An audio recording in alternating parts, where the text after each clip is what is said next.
नमस्कार दोस्तों, आज की इस वीडियो में हम लोग बात करेंगे बृहस्पति भगवान के कथा के। श्री बृहस्पतिवार व्रत कथा। गुरु ब्रह्मा गुरु विष्णु गुरु देवो महेश्वर गुरु साक्षात परम ब्रह्म तस्मै श्री गुरुवे नमः। समस्त देवादि देवों के गुरु बृहस्पति देव की श्री बृहस्पतिवार व्रत कथा। ओम ह्रीं बृहस्पतिये नमः।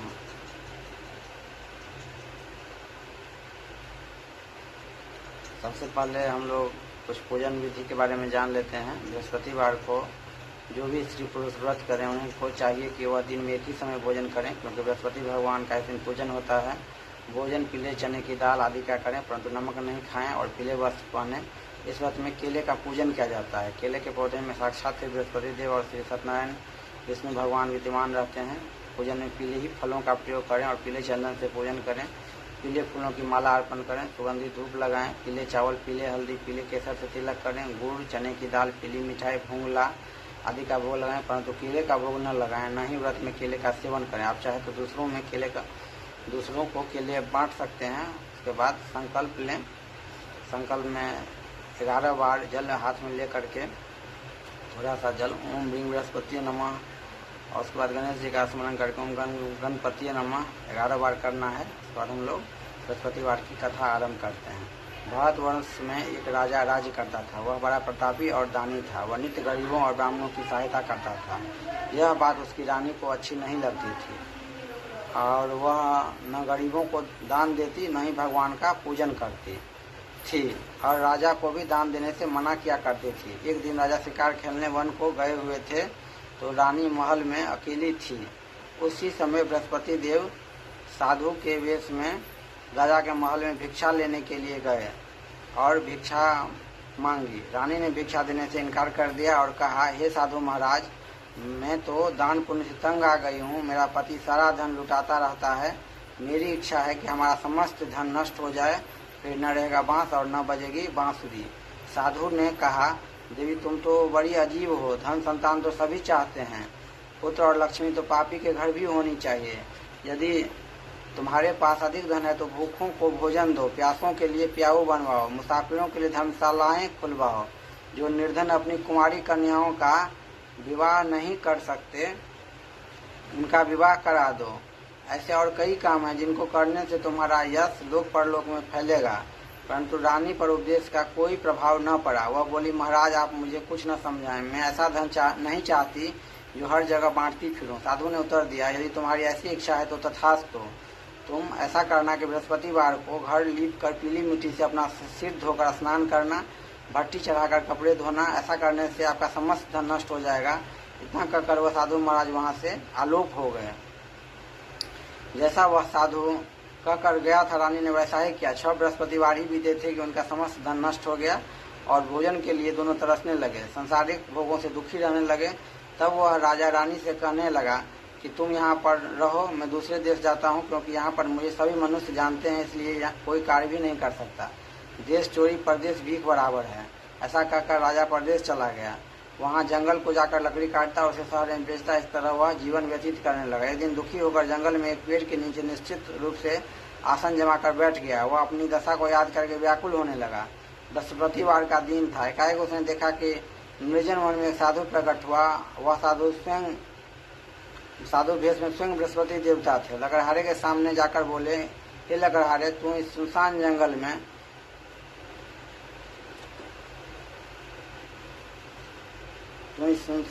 में चिंतामग्न क्यों बैठा है? लकड़हारे ने दोनों हाथ जोड़कर प्रणाम किया और उत्तर दिया, महात्मा जी आप सब कुछ जानते हैं, मैं क्या कहूँ। यह कहकर वो रोने लगा और साधु को आत्मकथा सुनाई। महात्मा जी ने कहा, तुम्हारे स्त्री ने बृहस्पतिवार के दिन वीर भगवान का निरादर किया, जिसके कारण रुष्ट होकर तुम्हारी यह दशा कर दी गई है। अब तुम चिंता को दूर करके मेरे कहने पर चलो तो तुम्हारे सब कष्ट दूर हो जाएंगे और भगवान पहले से भी अधिक संपत्ति देंगे। तुम बृहस्पतिवार के दिन पाठ क्या करो, 5 रुपये का चना मुनक्का मंगवाकर उसका प्रसाद बनवाओ और शुद्ध जल के लोटे में शक्कर मिलाकर अमृत तैयार करो। कथा के पश्चात अपने परिवार और सुनने वाले प्रेमियों में अमृत व प्रसाद बांटकर आप भी ग्रहण करो। ऐसा करने से भगवान तुम्हारी सभी मनोकामनाएं पूर्ण करेंगे। साधु के ऐसे वचन सुनकर लकड़हारा बोला, हे प्रभु, मुझे लकड़ी बेचकर इतना पैसा नहीं मिलता जिससे मैं भोजन करने के उपरांत कुछ बचा सकूं। मैंने रात्रि में अपनी स्त्री को व्याकुल देखा है, मेरे पास कुछ भी नहीं जिससे उसकी खबर मंगा सकूं। साधु ने कहा, लकड़हारे, तुम किसी बात की चिंता मत करो। बृहस्पति के दिन तुम रोजाना की तरह लकड़ियां लेकर शहर को जाओ। तुमको रोज से 2 गुना धन प्राप्त होगा, जिससे तुम भली भांति भोजन कर लोगे तथा बृहस्पति देव की पूजा का सामान भी आ जाएगा। इतना कहकर साधु अंतर्ध्यान हो गए। धीरे धीरे समय व्यतीत होने पर फिर वही बृहस्पतिवार का दिन आया। लकड़हारा जंगल से लकड़ी काट कर किसी शहर में बेचने गया।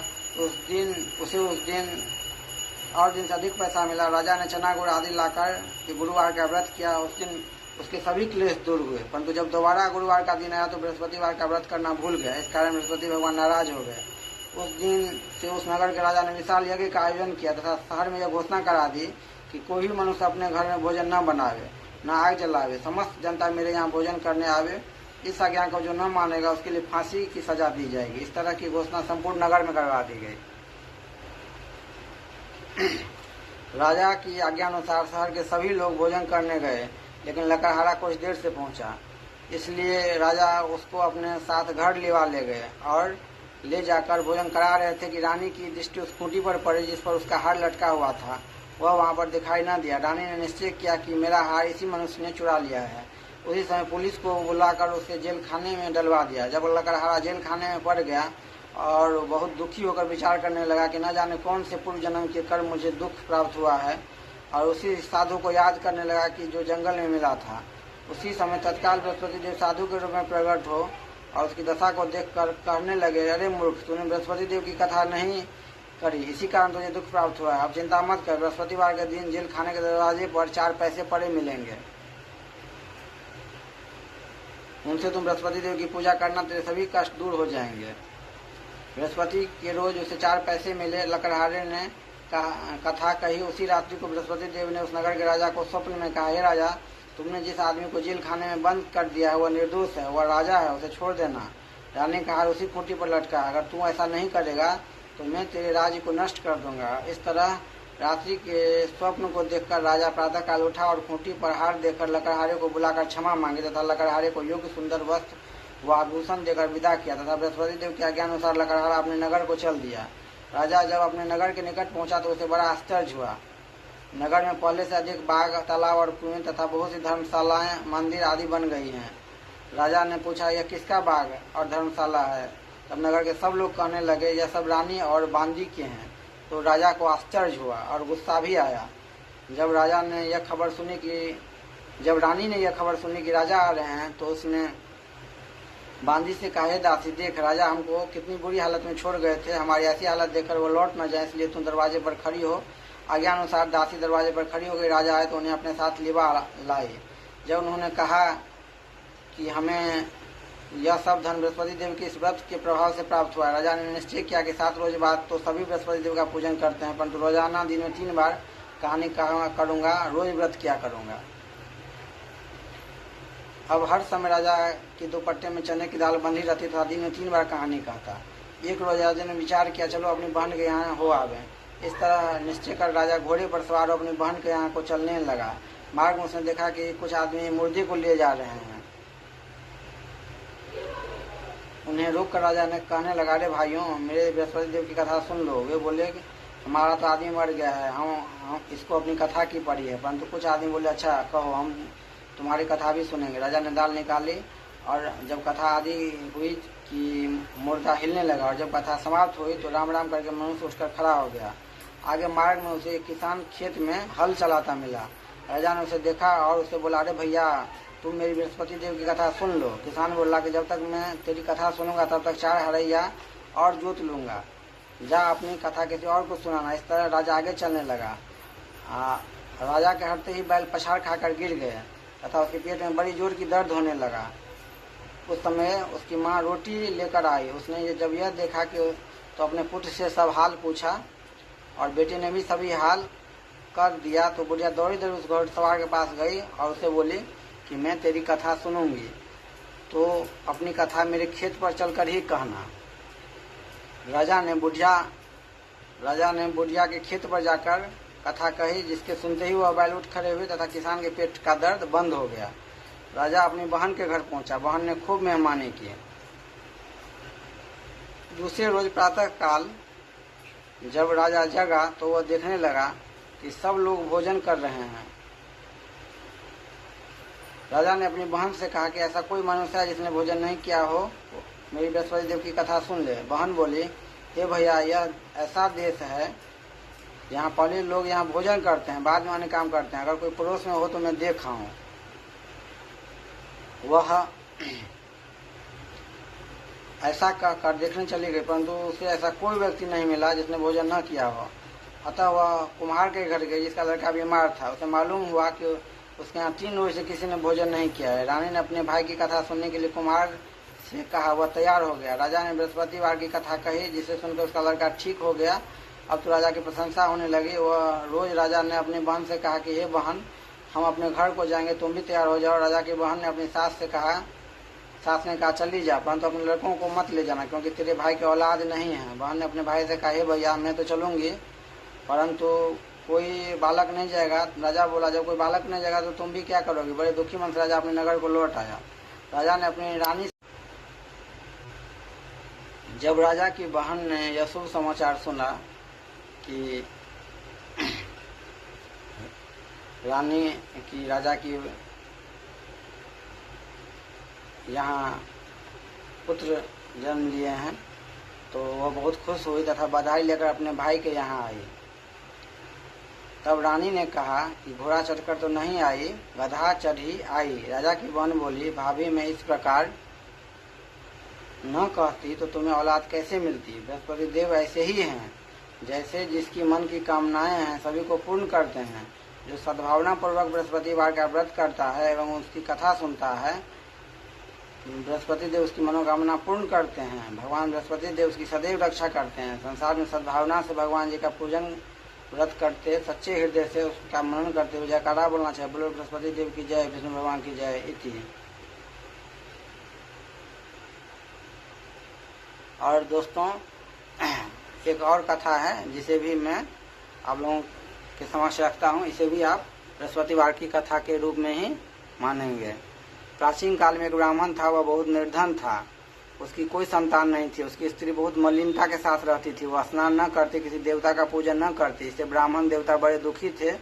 बेचारे बहुत कुछ कहते थे, किंतु उसका कुछ परिणाम नहीं निकला। भगवान की कृपा से ब्राह्मण की स्त्री के कन्या रूपी रत्न पैदा हुआ। कन्या बड़ी होने पर प्रातः स्नान करके विष्णु भगवान का जाप व बृहस्पतिवार का व्रत करने लगी। अपने पूजन पाठ को समाप्त करके स्कूल जाती तो अपने मुट्ठी में जौ भर के ले जाती और पाठशाला के मार्ग में डोलती जाती। तब ये जो स्वर्ण के हो जाते, लौटते समय उनको बीन करके घर को ले आती। एक दिन वह बालिका सूप में उस सोने के जौ को फटक कर साफ कर रही थी। उसके पिता ने देख लिया और कहा, हे बेटी, सोने के जौ के लिए सोने का सूप होना चाहिए। दूसरे दिन बृहस्पतिवार था। इस कन्या ने व्रत रखा और बृहस्पति देव से प्रार्थना करके कहा, मैंने आपको पूजा सच्चे मन से की हो तो मेरे लिए सोने का सूप दो। बृहस्पति देव ने उसकी प्रार्थना स्वीकार कर ली। रोजाना की तरह वह कन्या जौ फैलाती हुई जाने लगी और जब जौ लौट कर जो बीन रही थी तो बृहस्पति देव की कृपा से सोने का सूप मिला। उसे वह घर ले आई और उसमें जौ साफ करने लगी, परंतु उसकी माँ का वही ढंग रहा। एक दिन की बात है, कन्या सोने के सूप में जौ साफ कर रही थी। उसी समय शहर का राजपुत्र वहाँ होकर निकला। इस कन्या के रूप और कार्य को देखकर मोहित हो गया तथा अपने घर आकर भोजन तथा जल त्याग कर उदास होकर लेट गया। राजा को जब इस बात का पता लगा तो अपने प्रधानमंत्री के साथ उसके पास गए और बोले, हे बेटा, तुम्हें किस बात का कष्ट है, किसने अपमान किया है, अथवा कोई और कारण हो तो कहो, मैं वही कार्य करूंगा जिससे तुम्हें प्रसन्नता हो। अपने पिता की राजकुमार ने बातें सुनी तो वह बोला, मुझे आपकी कृपा से किसी बात का दुख नहीं है, किसी ने मेरा अपमान नहीं किया, परंतु मैं उस लड़की से विवाह करना चाहता हूँ जो सोने के सूप में जौ साफ कर रही थी। यह सुनकर राजा आश्चर्य में पड़े और बोले, हे बेटा, इस तरह की कन्या का पता तुम ही लगाओ, मैं उसके साथ तेरा विवाह अवश्य करवा दूंगा। राजकुमार ने इस लड़की के घर का पता बतलाया। तब मंत्री उस लड़की के घर गए। ब्राह्मण देवता को सभी हाल बतलाया। ब्राह्मण देवता राजकुमार के साथ अपनी कन्या का विवाह करने के लिए तैयार हो गए तथा विधि विधान के अनुसार ब्राह्मण की कन्या का विवाह राजकुमार के साथ हो गया। कन्या के घर से जाते ही पहले की भांति उस ब्राह्मण देवता के घर में गरीबी का निवास हो गया। अब भोजन के लिए अन्न बड़ी मुश्किल से मिलता था। एक दिन दुखी होकर ब्राह्मण देवता अपनी पुत्री के पास गए। बेटी ने पिता की दुखी अवस्था को देखा और अपनी माँ का हाल पूछा। तब ब्राह्मण ने सभी हाल कहा। कन्या ने बहुत सा धन देकर अपने पिता को विदा किया। इस तरह ब्राह्मण का कुछ समय सुखपूर्वक व्यतीत हुआ। कुछ दिन के बाद फिर वही हाल हो गया। ब्राह्मण अपनी कन्या के यहाँ गया और सारा हाल कहा। तो लड़की बोली, हे पिताजी, आप माता जी को यहाँ ले लाओ, मैं उसे विधि बता दूंगी जिससे गरीबी दूर हो जाए। वह ब्राह्मण देव था, अपनी स्त्री को साथ लेकर पहुंचे तो माँ को समझाने लगे, तुम प्रातः काल प्रथम स्नान आदि करके विष्णु भगवान का पूजन करो तो सब दरिद्रता दूर हो जाएगी। परंतु उसकी माँ ने एक भी बात नहीं मानी। वह प्रातः काल उसकर अपनी पुत्री के बच्चों की जूठन को खा लिया। इससे उसकी पुत्री को भी बहुत गुस्सा आया और एक रात को कोठरी के सभी सामान निकाल दिया और अपनी माँ को उसमें बंद कर दिया। प्रातः काल उसे निकाला तथा स्नान आदि करके पाठ करवाया तो उसकी माँ की बुद्धि ठीक हो गई। फिर प्रत्येक बृहस्पतिवार को व्रत रखने लगी। इस व्रत के प्रभाव से उसके माँ बाप बहुत ही धनवान और पुत्रवान हो गए और बृहस्पति जी के प्रभाव से इस लोक को सुख भोग कर स्वर्ग को प्राप्त हुए। बोलो बृहस्पति भगवान की जय, विष्णु भगवान की जय, जय भगवान। इस तरह दोस्तों हम लोग देखते हैं बृहस्पति भगवान की कथा संपूर्ण हुई। आप लोग इसे सुने और पुण्य का भागी बने। धन्यवाद। अब हम लोग बृहस्पति भगवान की आरती गाते हैं। ओम जय बृहस्पति देवा, स्वामी जय बृहस्पति देवा, छिन छिन भोग लगाऊं कदली फल मेवा। ओम जय बृहस्पति देवा, तुम पूर्ण परमात्मा, तुम अंतर्यामी, जगत पिता जगदीश्वर, तुम सबके स्वामी। चरणामित निज निर्मल सब पातक हरता, सकल मनोरथ दायक कृपा करो भरता। तनु मन धन अर्पण कर जो जन शरण परे, प्रभु प्रकट तब हो कर आकर द्वार खरे। दीन दयाल दयानिधि भक्तन हितकारी, पाप दोष सब हरता भव बंधन